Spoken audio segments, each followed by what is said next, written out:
কারে বেশি ভালোবাসো? আম্মু কাছে। তাহলে তুই আম্মু কথা শোনো না কেন?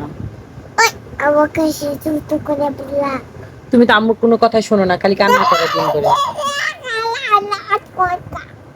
তুমি একটা দুষ্ট বুড়ি জানো?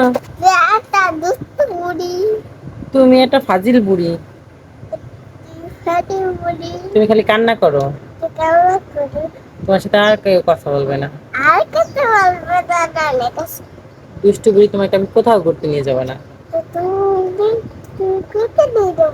হ্যাঁ, তুমি আমার কোথায় নিয়ে যাবে? আমি তোমাকে কোথাও নিয়ে যাবো না আর। না না, নিয়ে যাবো নিয়ে যাবো নিয়ে যাবো নিয়ে যাবো। তো আমি ভালো হয়ে যাবো আজকে থেকে। আল্লাহ হাফেজ। ভালো থেকো সবাই। লাইক কমেন্ট শেয়ার করে দিও।